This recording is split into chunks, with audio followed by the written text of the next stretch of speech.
Welcome to Nothing Is Real, a podcast about the Beatles. My name is Jason Carty. My name's Stephen Cockcroft. And we're live on tape from Dublin and Belfast. Today is the second part of our discussion about the Beatles song Revolution. And we went down some interesting roads in part one, but we focused in mainly on the song that we came to know and love as Revolution 1, which was the White Album track.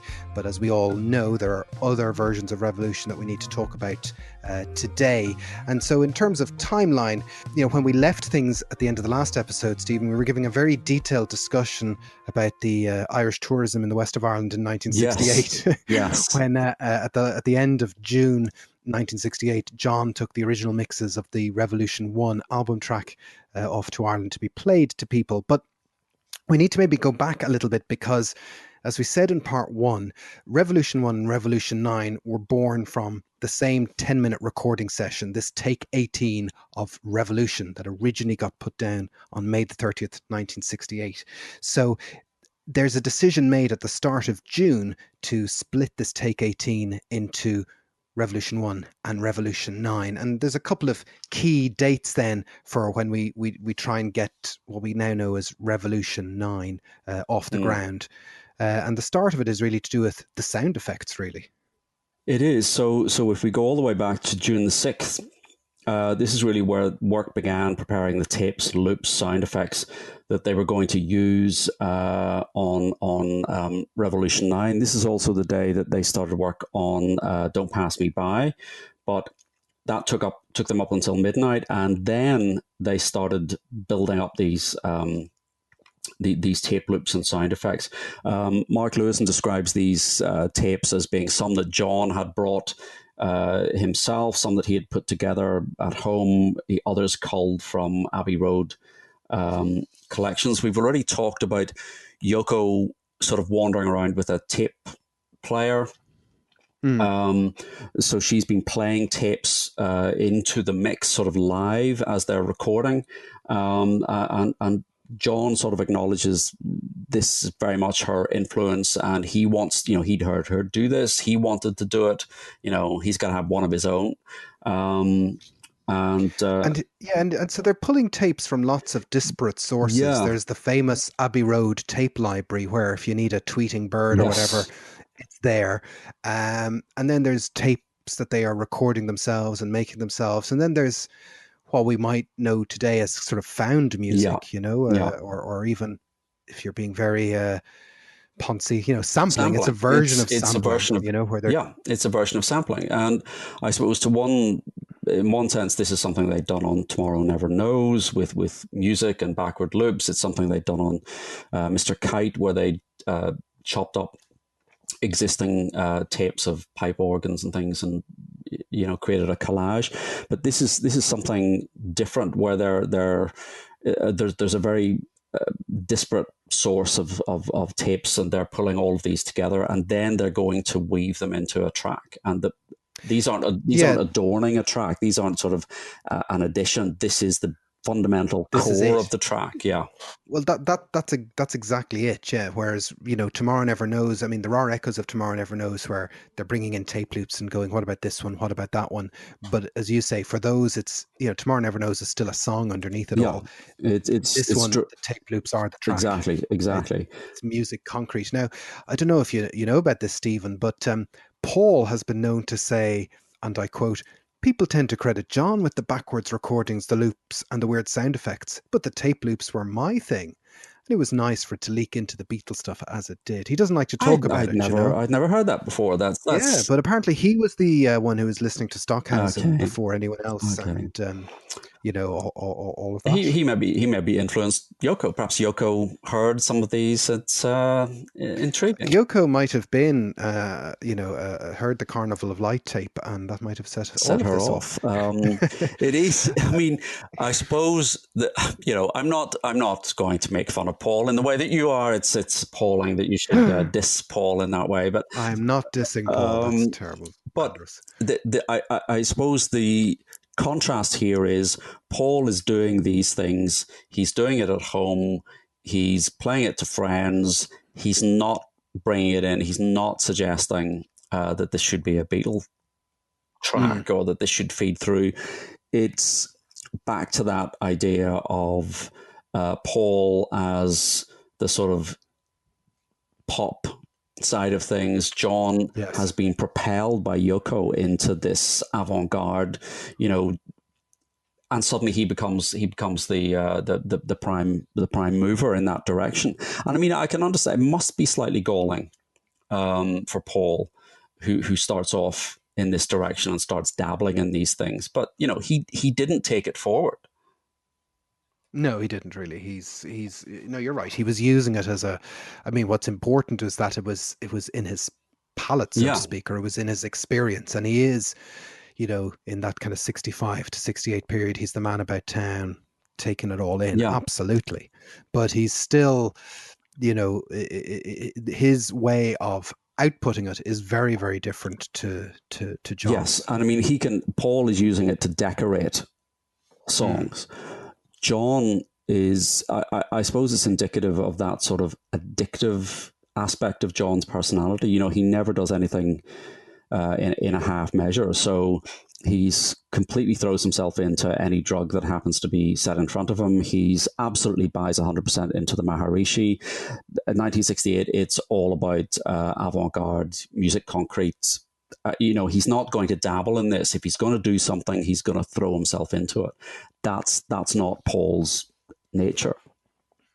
and so this June the 6th is, and I do love the notion of, they come off the back of recording Don't Pass Me By, Yes, and they're like, yeah, and now we're going to do Revolution yeah, 9, and a 1, and a 2.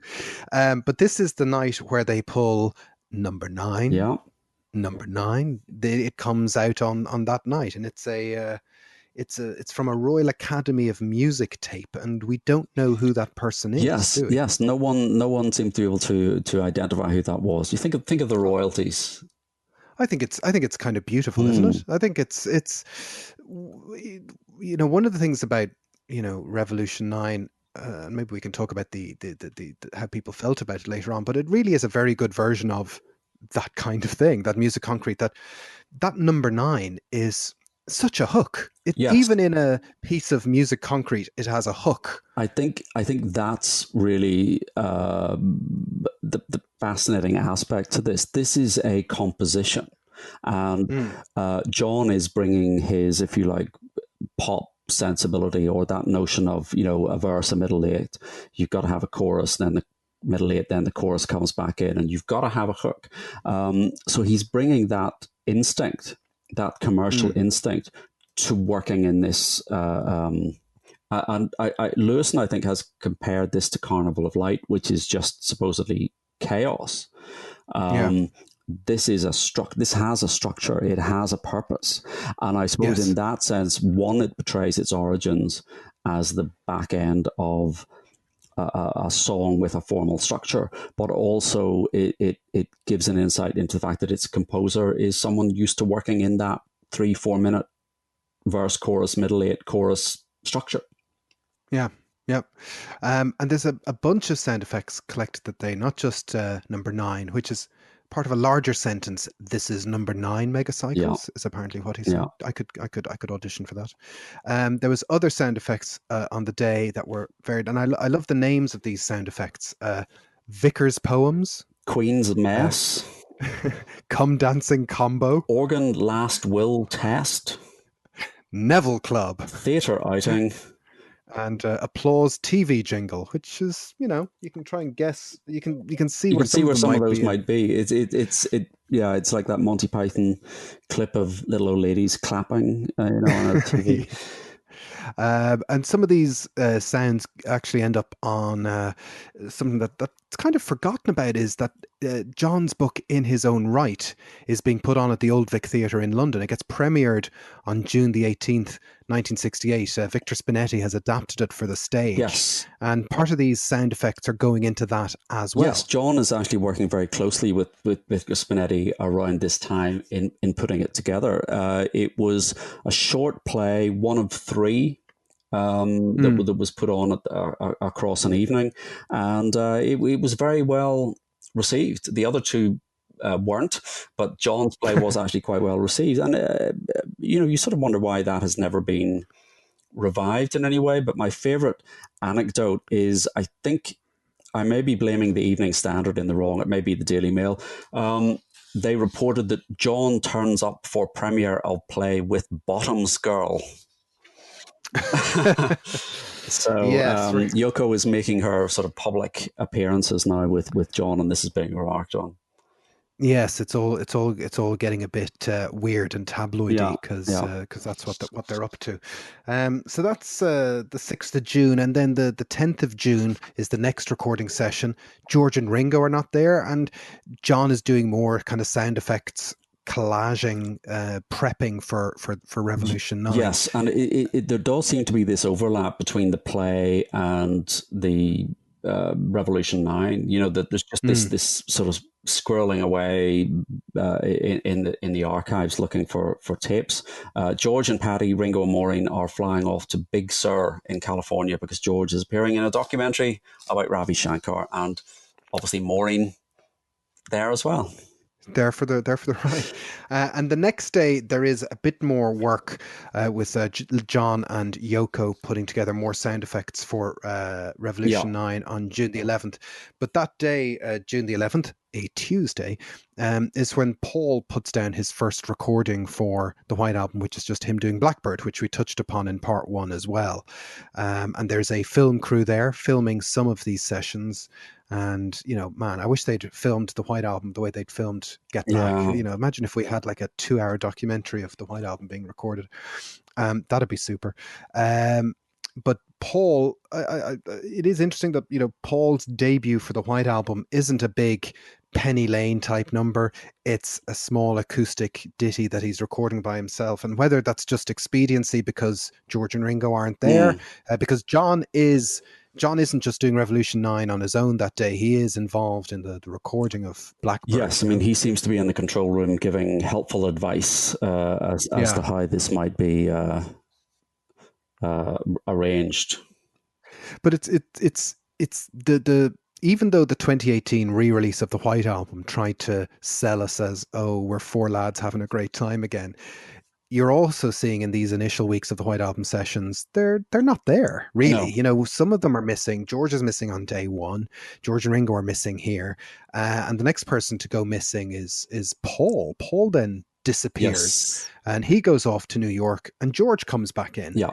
And this is where we get into, we're kind of a few days down the line here on June the 20th and June the 21st is where we get the real collage or the real putting together of Revolution 9 happens here. We have all these sound effects and clips on the day, but this is the heavy lifting to make Revolution 9 what it is. Yes, and this is really John and George working together on this with Yoko. Jeff Emmerich remarks that this is one of the very few recording sessions ever that Paul wasn't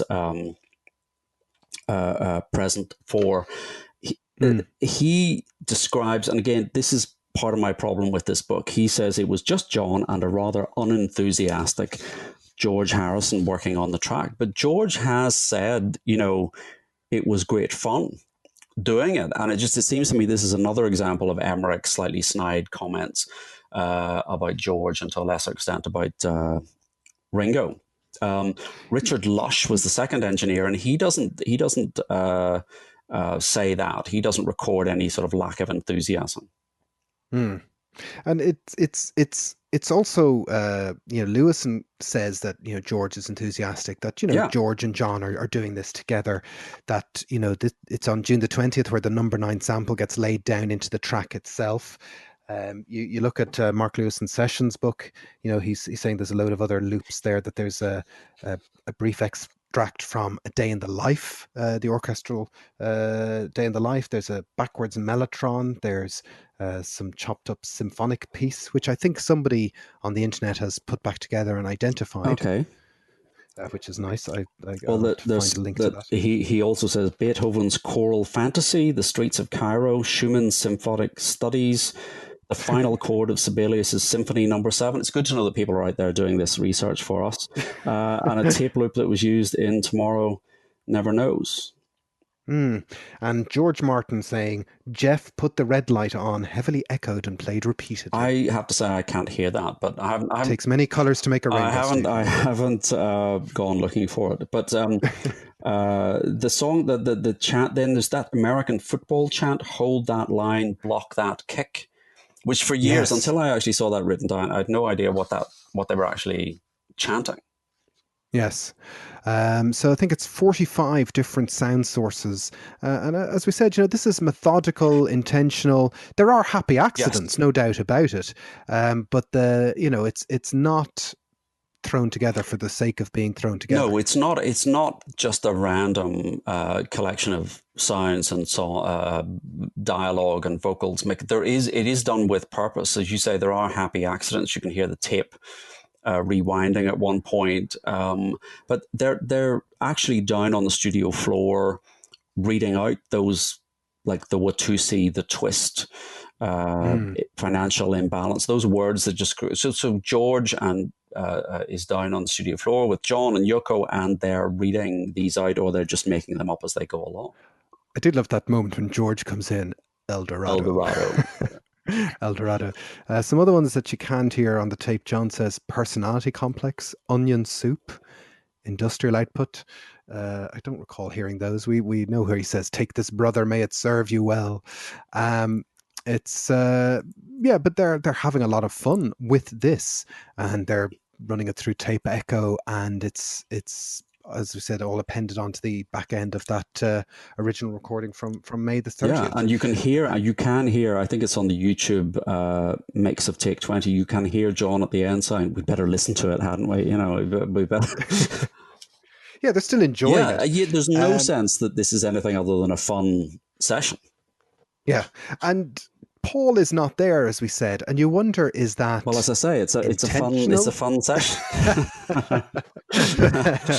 Sorry, I couldn't resist. Listen, but you do wonder, is that a bug or a feature, so to speak? That are they doing this because he's not there, or because he's not there, they're like, well, we can't do anything that needs a bass on it, so we'll just tug away at this. It is all happening. Yeah, do you not think there's an element of when the cat's away, it's like the headmaster or the teacher is out of the room, so we're just going to do this, that we couldn't do this. I mean, they couldn't have done that if Paul was there. Do you think? I don't. Yeah, I mean, Paul knew that this was going on, I assume. Like, he must have known, on the Blackbird Day, there was a little bit of Revolution 9 work going on. And I'm sure Paul didn't know this wasn't happening. But maybe he wasn't expecting 8+ minutes of no, it. and I mean, you can't imagine that he thought this was going to end up on the LP. As I say, John at this time is working on other things. He's doing experimental films with Yoko. He's working on the In His Own Right play, which requires loops and soundtracks and sound effects. So maybe Paul is thinking, well, what's going to happen here is this'll be one of John's side projects, Yeah. And this is Thursday, the 20th of June, is this big session. It goes on from 7 p.m. in the evening till 3:30 a.m. in the morning. And they're back in the following day, Friday, the 21st of June. And this is the date, the recording we talked about in the last episode, where they do all the horn overdubs and George does this for Revolution 1. Revolution 1.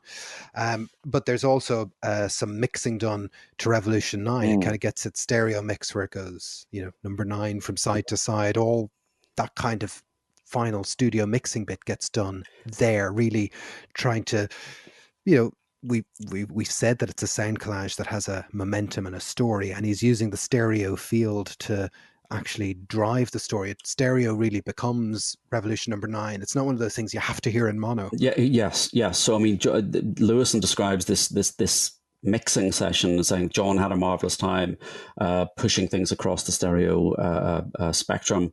George Martin's there, Jeff Emmerich, Richard Lush is there, and the second mix is the keeper. So it's done pretty quickly. Yeah, and there's a bit more work done the following June, the 25th, the following Tuesday after the weekend. And this is that weekend after they come back from their sojourn to the west of Ireland. So they come back and they tinker. We don't really know whether they brought Revolution 9, a working mix of Revolution 9 with them, or think it's just Revolution 1. Would love to think they had taken and played that for the good folk of Mulroney. Yes. Did he Um, say Watusi? Um, So yeah, so yes, on the 25th, they actually then shave sort of 45 seconds off the mix from the day before and take it down to 18:15. Um, Still the longest Beatles track. Still the longest Beatles track and a tiebreaker question at the Beatle Brain of Ireland, you'll recall. Yes. Very important moment in history. Um, but this leads to what I love, which is at some point, and we're not totally sure of the day, but at some point, all the Beatles are back in Abbey Road and Paul gets played Revolution 9. Yes. Again, that's And another day you would want to be a fly on the wall. and I doubt if he was tapping his fingers along with the beat on the edge of the Studio 2 console. Well, we have again an eyewitness report from Jeff Emmerich, and again, pinches of salt should be applied. But he says that all four Beatles were there. John is proudly playing this, and he says, I'm going to quote, I could see from the dark cloud that came over Paul's face that he was totally underwhelmed with Revolution 9 when he first heard it, and there was an awkward silence after the track faded out. Paul's only comment was not bad. Ringo and George Harrison had nothing to say about the track at all. They looked distinctly embarrassed, and you could tell that neither one of them wanted to get caught in the middle of this.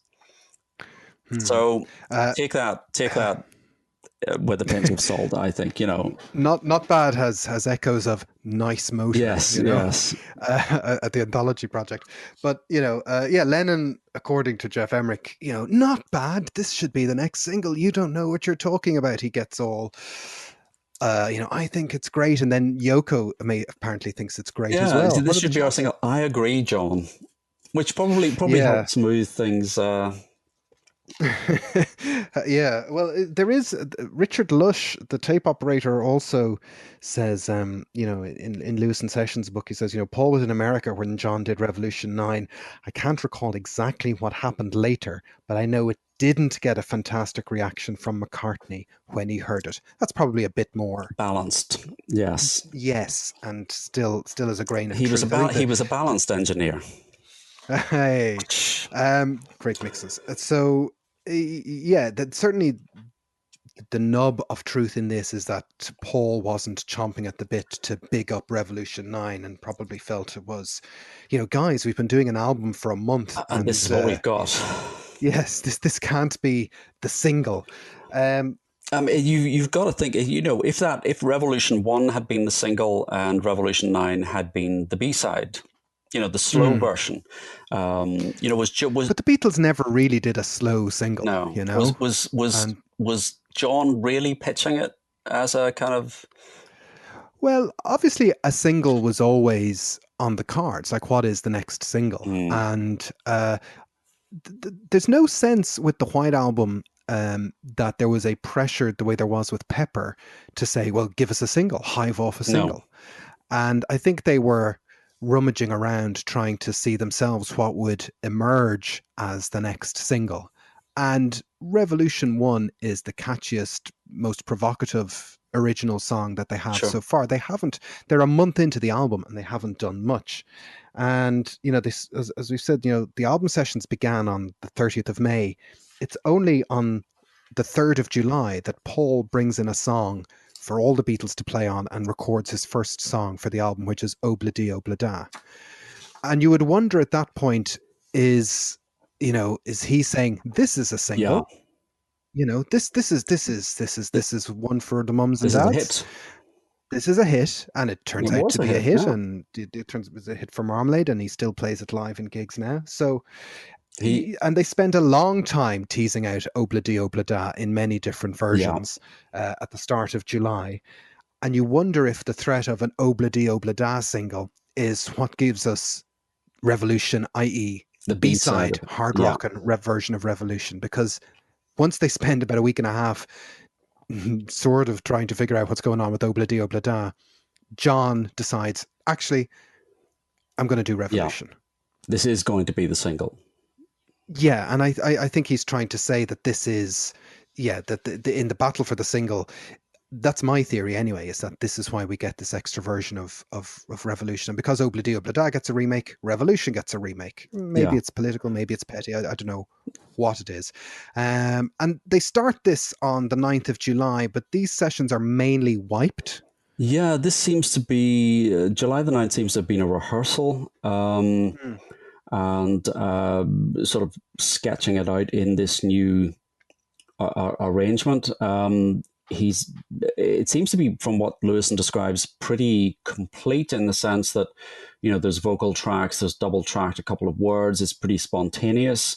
But yes, then the next day, the 10th, they go in and everything from the day before is wiped. The one point that we should maybe send people off to look at is that Pee Wee Crayton song, Oh yes, "Do Unto Others," do unto others. which, if you people haven't heard it, it is identical opening riff to the B-side version of Revolution. And this is a sort of a blues singer. I had never heard of him in any other context than this. This song dates from 1954, and you've got to think, how did they know this song? Yeah, it sounds the exact same. This suddenly just popped into someone's head on this particular day. This is the way to do it. I mean, it is a direct lift from the song. Yeah. It cannot be coincidental, but it's not the sort of song you imagine they were listening to in 1954. Mm. Yeah, well, they would have been quite young at Yeah. that point. So how it came onto their, their radar, I don't know. There is on the White Album 2018 box set, there is a rehearsal take of Mm. Revolution, which I think has been found from the 9th of July sessions. It's an unnumbered Yeah. rehearsal before we get to the instrumental backing track. But that work is mainly done, as you say, on July the 10th, and that's when they record the hard rocking version, including the opening scream that launches Yes. the song, Yeah. happens on the Yeah. 10th of July as well. And then there's more recording the following day on the 11th of July when Paul overdubs his bass. And we get a fantastic appearance from an acclaimed session man, Nicky Hopkins. Nicky Yeah. Hopkins. Yeah, tell us about Nicky Hopkins. Nicky Hopkins, as you say, session man from the 60s. He's all over the place. He is coincidentally on Street Fighting Man at the same time. That is a great And coincidence that that he's the he is link. the linking Yeah. part between both of those songs. He recorded with the Kinks between 65 and 67, 68. On Village Green, he says he did pretty much all the keyboards, maybe 70%, but very annoyed when Ray Davies said it was him. He Yeah. played on every Rolling Stones album between 1967 and 1981, Tattoo You, except for Some Girls. He was in the Jeff Beck group. He's literally played on everything. If you listen to the very distinctive piano on Angie, for example, Mm. 1973, he's on Living in the Material World. He's a bit like Billy Preston. He sort of is in between the Stones camp and the Beatles camp. He's appearing on solo albums, George and Ringo appearing in his solo albums. He was never in particularly good health, which is why he never joined the Stones as a touring keyboard Yeah. player. Which they had Ian Stewart hiding behind a curtain for Yeah. enough years as well, I suppose. And he died sort of early at the age of 50 in 1994. Yeah. The one contribution that I've never heard, he recorded some piano for L. Ron Hubbard and his Oh yeah. Scientology albums. That's a gap in your L. Ron Hubbard It collection, is. isn't It's a Stephen? gap in my collection. Don't summon the hordes. Yeah, he was a great session player, a great keyboardist, Nicky Hopkins, and he plays that fantastic keyboard solo in Revolution. Yeah. And it's an unusual thing for a Beatles record to have a rock and soul like that, and it almost predates the kind of Billy Preston vibe Yes. that we get six Yes. months later. This kind of very soulful yet rocking, where you can feel the player coming through Yeah. the piece itself. Yeah. And I mean, it is very distinctive. It's not something I think even Paul could have pulled off. Yeah, and there's a little bit more tweaking on the 12th of July. and the 13th of July, where they're working a bit more on this B-side hard rock version of Revolution, which at this point has to be in the contention now for being a single. Yes, It's a really striking, fantastic song, and they finally do a mono mix of it on the 15th of July. It's interesting that it doesn't get a stereo mix at that point. no, It's just this mono mix, and we might talk for a second because that mono mix is really the best way of hearing the song. I think so. I mean, it's just a great slab of noise. Yeah. It is fantastic. And the stereo mix, which you're probably all familiar with, has a very, like, it still sounds great, but it really spreads out the instruments left and right and takes away a lot of the immediacy. I was very upset that we didn't get a stereo remix of Revolution in the 2018 box set. It is one of those songs where the stereo needs to be made mono. But do you not think the mono mix is good enough? You need a like a Sergeant Pepper. I need a Sergeant Pepper overhaul. And, I know a guy who tried to fix it in GarageBand to take the mono and the stereo versions and to Okay. overlay them and match them up and do his own mix, but he couldn't get it to work. But Oh wow. who has the time No, to do something like I that? know it's Certainly, I don't know. Certainly not me. well, But I know that John in later years gave out about that stereo mix because that was done in at the end of '69 for the Hey Jude LP, yes. and he never really liked that No. stereo mix at He said all. they turned it into ice cream. Yeah, and he meant that in a bad way because normally ice cream's great. um, so so we have this version of Revolution now in the bag, which is in the running potentially for a single. It's got a nice mono mix, and they get recording for the rest of July, but obviously the song that becomes the single gets its first airing on the 29th of July, which is Hey Yeah. Jude.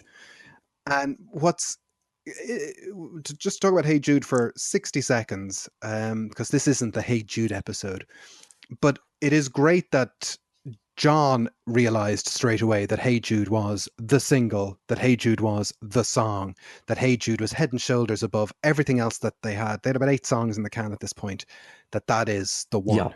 Yes. I mean, he never, he complains about Hello, Goodbye, I Am the Walrus. There's no complaint about Hey Jude. I think he realizes, as you say, immediately that Hey Jude is the superior song and should be the A side. And did you know, Stephen, when Paul was writing that song, shoulders, and You what? John said that's the best line in it and all the You, rest. you I said he was going to change it apparently, but John said He he was going won't. to. You won't. That's the best line in it. Paul has given one big interview this summer to GQ I magazine at the time of I read recording, that interview today. and it's quite a It good is a interview. very good interview. But it's labeled as his most in depth yet, and he tells the Hey Jude story of John says that's the best line in Yeah, it. And it's okay for him to tell the story. I'm still amazed that there aren't sub editors around the world who just snippet. snip it Yeah, out. Just go, yeah, but yeah, we know that if one. you go to see Paul in concert, you want to hear the greatest hits. You read the interviews, you want to hear the greatest. You want to read the greatest hits. When he's talking, you want him to say the Yeah. greatest hits. This is true. This Stop is true. dissing Paul. I'm It's not my dissing job. Paul. I wouldn't diss Paul. But Hey Jude wins the battle for single, and Revolution becomes the B side. But I think, and we've said this before, that is the single that should have been a double A side single Yes, without a shadow of a yes, doubt. yes. And famously, the Apple store gets closed, and Paul writes "Hey Jude Revolution" on the whited out windows of the vacant Apple store, which causes a bit of hassle. But right back at the start of part one, we talked about this notion of the voice of a generation. Mm, And so the first version that people get to hear of Revolution is the B-side version. And the B-side version has the lyric, when you talk about destruction, don't you know that you can count me out? yeah, Boom. End of. yeah, He doesn't say out in. So he records out in first, but of course, the album version of Revolution doesn't come out until the end of November when the White Album comes out yeah, and Revolution 9 comes out, and it's the 22nd of November when it comes out. So when the Hey Jude Revolution single comes out, it is the 30th of August, 1968. And we should probably talk a little bit about the reception that Revolution gets at this time, because we've had all this chaos and upset and upheaval in 1968. We have this concept of there are voices of a generation, and John, out of all four of them, they're not waiting to see what Paul is saying. They're waiting to see what John is going to say, maybe Yes, more so. yes. And so Revolution comes out. It doesn't really get the radical acceptance. No. Say we started at the beginning of episode one on talking about what was happening in 1968 in that kind of tumultuous year. John is also raising his own personal profile across the year with Yoko in terms of starting to do events. He's planting acorns for peace. So his profile as a spokesman is on the rise. But yes, when this comes out, you've really there's a lot of focus on the lyrics. So suddenly you have Time magazine are looking at the lyrics. You've got the New Yorker, you've got Grail Marcus. It's not so much about the music; it's all about these lyrics. And John is expected, I suppose, by the New Left, particularly in the UK, to be their spokesman and to be in sync with what they're doing. But actually, the critical reaction is pretty scathing. Mm. Saying this is the New Left review called the song a lamentable petty bourgeois cry of fear. Alan Wilson in the New Yorker said, it reminds me of the man who refuses a panhandler and then can't resist lecturing him on the error of his ways. It takes a lot of chutzpah for a multimillionaire to reassure the rest of us that everything is going to be all right.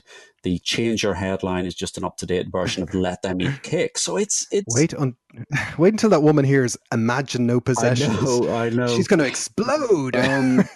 So it's Lord. really poorly received by the very people that you imagine that John was hoping to please with this. My gosh. And are you saying that the New Left in 1968 cancelled John Lennon? My Yes, goodness. yes. If that had been a thing, well, they didn't. Yeah. What they did was they engaged with him. Yeah. So he suddenly becomes the target of these sort of groups. And there was a New Left magazine at the time called Black Dwarf, which apparently, I had to look this up, took its name from a 19th century radical paper of the same name. It was first published in 1817. And Black Dwarf in the 60s asserted its continuity with its predecessor by numbering its first issue, volume 13, number one.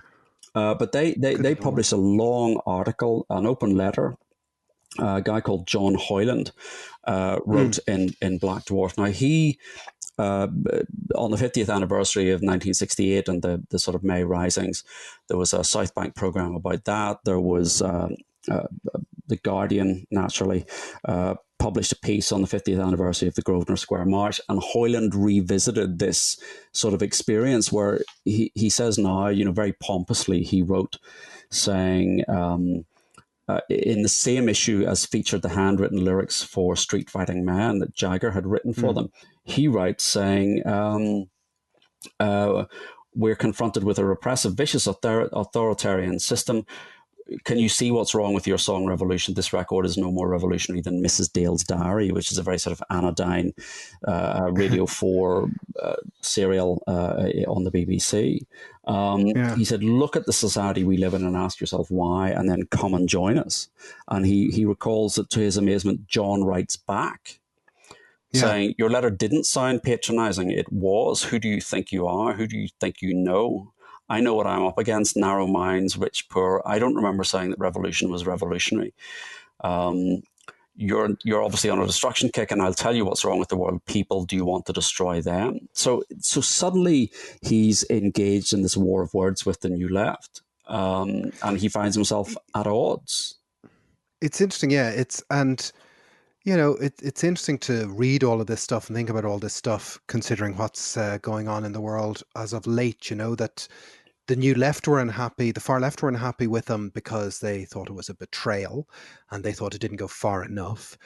The far right were suspicious of the Beatles because they thought this sort of what was seen as a moderate cop to revolution was, warning the Maoists not to blow the Yeah. revolution by pushing too hard. So they still thought it was a coded message to the far side of the left, and John is kind of in a damned if you do, damned if you don't. But if we think things like, and I really, really hate terms like cancel culture and political correctness and all the rest. I think they reek of a lack of imagination. But these things are not new. No, no. And it is this idea. I mean, it's difficult to see or to think who before John Lennon, in terms of singers or popular entertainers, is being asked for their political opinions in this way. You would have had actors and singers before, making political endorsements. I support such and such a candidate or so.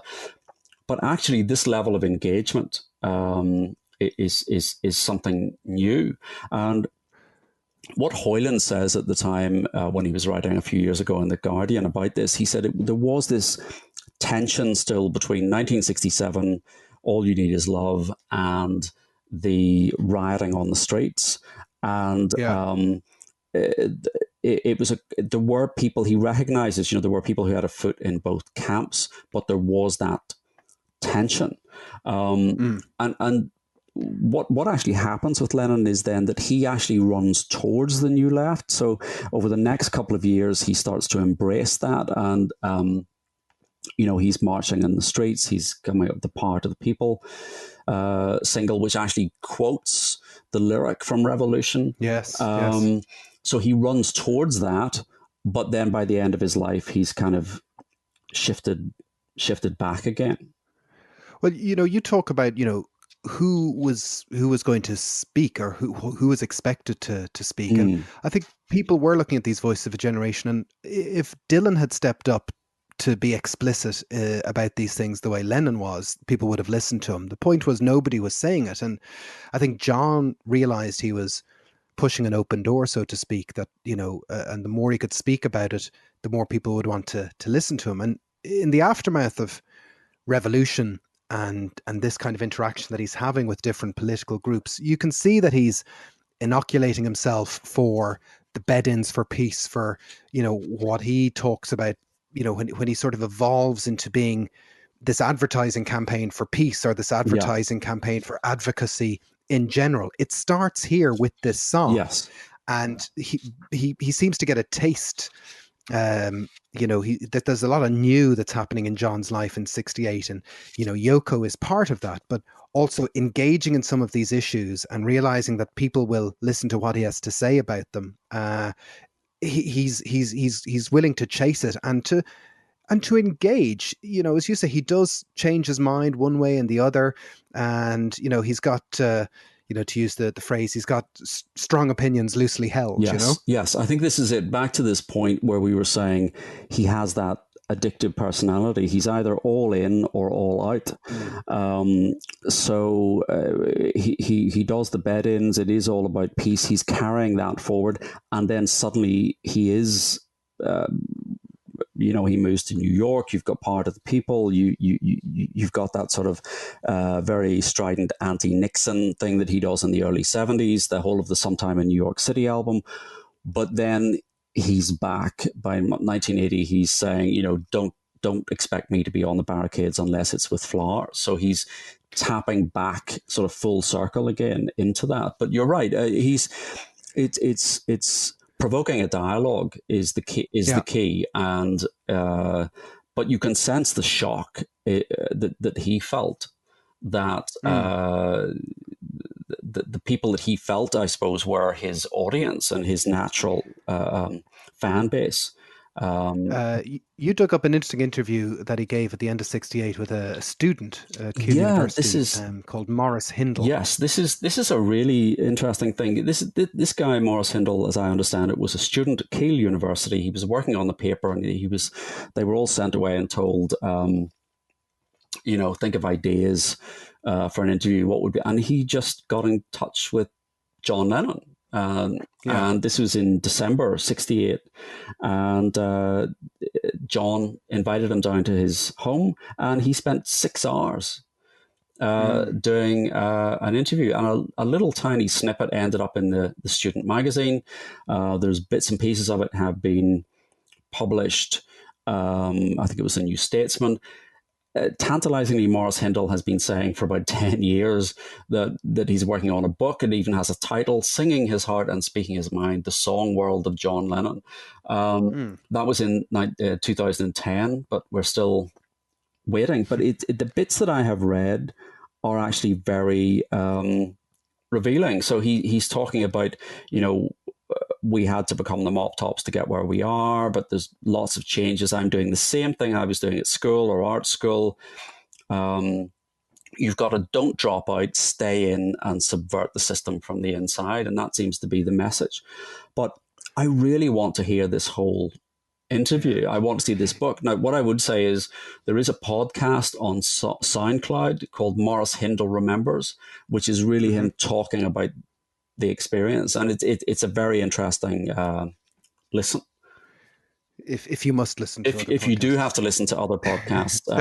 Well, what I like about that interview is, John says, I've compromised, to stay in and subvert it is the message. And that feeds back into, agreeing to get into a suit, back in the Beatles days. It's all the same sort of attitude. And I think that's totally understandable that he walked that tightrope of, what do I do to get attention, to get notice, and maybe in some other point in time it'll be, I'm going to send an acorn to this world leader, or late in the 70s, we're going to take out a full page ad in the papers. That, he's very aware that it's not that to say he's playing a game makes it sound very cynical, but he's well aware that he has to sweeten the medicine. Yeah, and it is all back to that line. You're not going to get anywhere carrying pictures of Chairman Mao. If you are too radical, if you are too outspoken, if you are too, I suppose, pure in your ideology, you're not going to get elected, and then you can't do anything. So then you have to make a compromise to actually get into the system. Welcome to Politics Today. Welcome to Politics Today. But, the message of compromise versus political purity is one that rages truer than ever, I'd have to say. Obviously, though, the sad point is that, well, not the sad point, but this single comes out in the end of August. 30th of August is when Hey Jude Revolution comes out. And it's the end of November when Revolution 1 comes out. And at that point, even though You Can Count Me Out In was recorded first, it seems 4 months later, it must have seemed to people at the time that, that's a cop now. Yes, he's changed his mind. He's gone into reverse. Yeah, that's absolutely the way it was perceived at the time. And my favorite response, I'll not read out all the lyrics, but people should go and listen to Nina Simone's song. Well, that's the most important response because it's a musical response from someone who's very politically astute. And, it's a direct, it paraphrases the lyrics of Lennon's song. And it's basically saying, it's not as simple as talking jive, the daily struggle just to stay alive, singing about a revolution. Because we're talking about a change, it's more than just evolution. So it's a very direct musical response. And it's a great song. So that's the political response. We might just wrap up our chat about Revolution because there's a couple of different versions and mixes and things knocking around of the song. And one of the joys of the B-side version Revolution is that we got the promo film recording. And that was done on the 4th of September.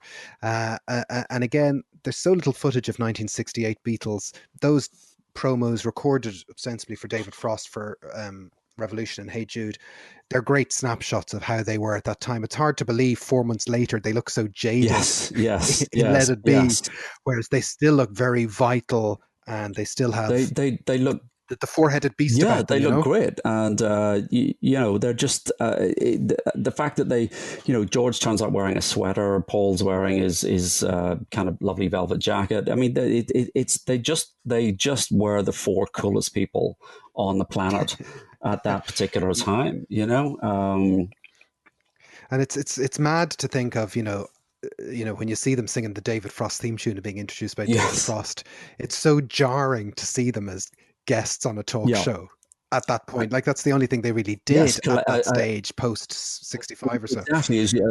I think you mentioned back in the 68 early 68 episode, it's the sudden disappearance of that four-headed press conference, the four-headed sort of interview is something to be, regretted. I mean, and this is an interesting little taste of that.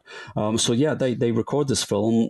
They're overdubbing new vocal track onto the studio version, but you can hear Lennon's voice is actually is playing in the background. So there's a slight sort of disconnect there, and Yeah. Paul does the scream, and he and George bring in the shooby doo wop vocals. So Yes, you hear that. it's arguably it's yet another version. It's a kind of hybrid. It is yet another version, and again, I've heard of a guy who ripped the One Plus DVD to get the alternate Wow, mixes and wow, versions of yeah, those tracks. yeah, Interesting guy. some guy. Um, so yeah, there's a promo film version. There's this stereo version that we talked about earlier on, the stereo mix, which is the ice cream mix, as we Yes, would call it. The mono version of Revolution One, I think, is that a fold down of the that's stereo? just they didn't do a separate mix. They just folded down both channels of a stereo mix. Okay. And then it's in the Love Yeah, album. And there's the 50th anniversary, then remixes from the 2018 box set. But again, that's just the album version of Revolution 1 and Revolution 9. We don't get a 2018 remix of Revolution, no. unfortunately. But And any other versions that are the worth talking about? there is the 5.1 mix.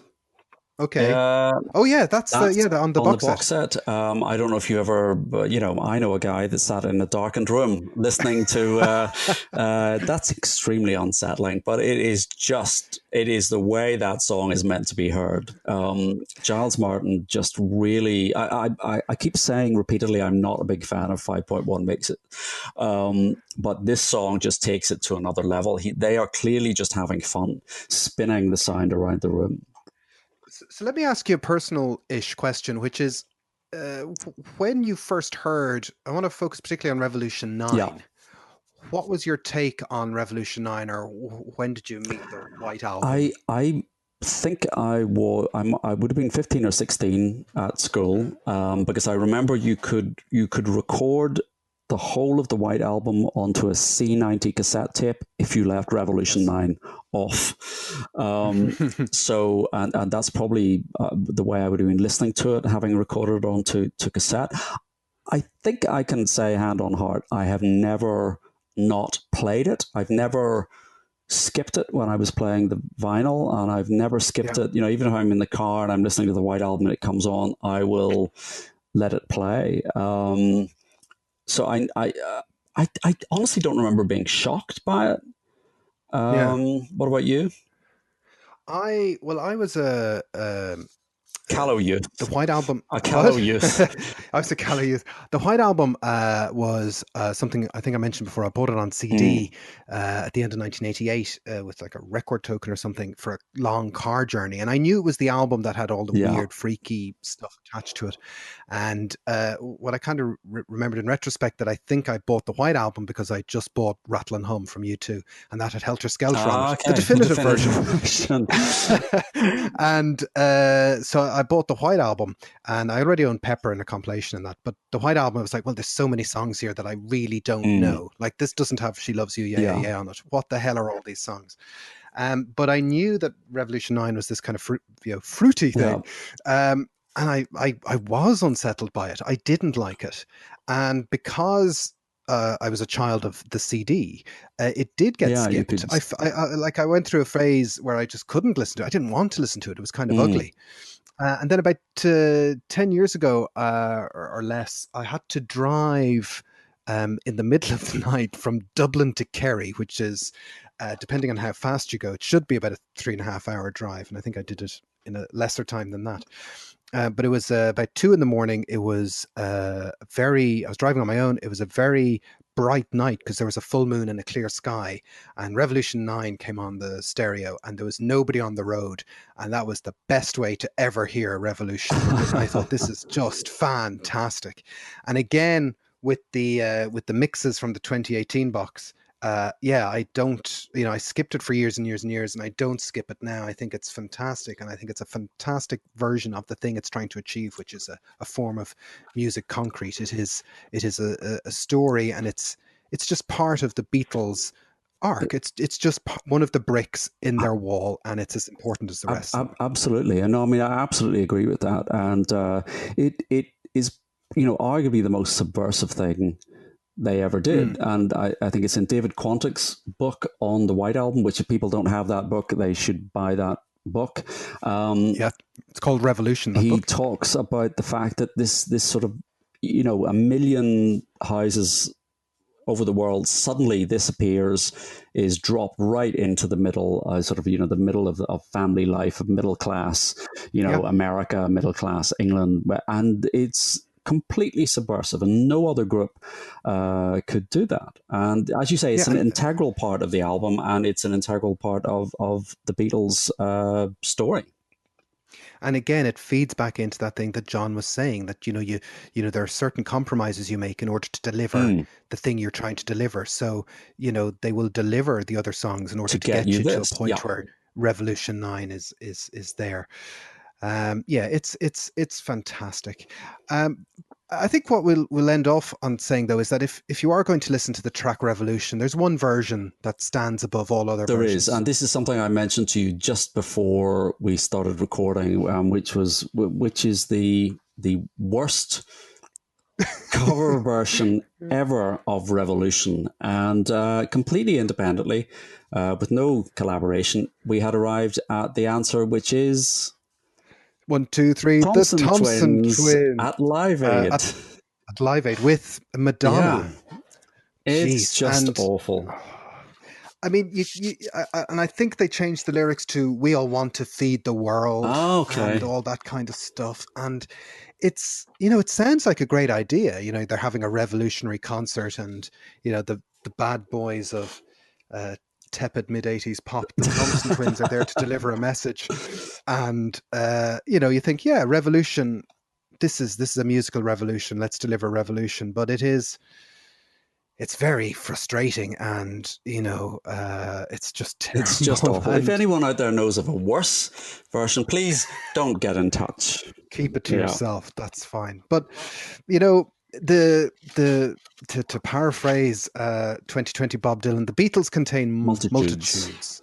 And even within a single song like Revolution, it contains multitudes in terms of what it delivers and what it gives. I think we've covered an awful lot of those angles I think today, so. don't you I think? think so. But what do you think, everybody? Revolution, where do you stand? We're always available for a bit of a chat in the usual places. We're on Twitter at BeatlesPod. Stephen runs the Facebook group, the Nothing Is Real Facebook group, so ask to be let in. And wherever you get your podcasts, if you want to leave us a nice review, that's always appreciated. But for now, I'm Jason Carty. I'm Stephen Cockcroft. And this has been Nothing Is Real. Thank you for listening. Nothing Is Real is powered by Acast.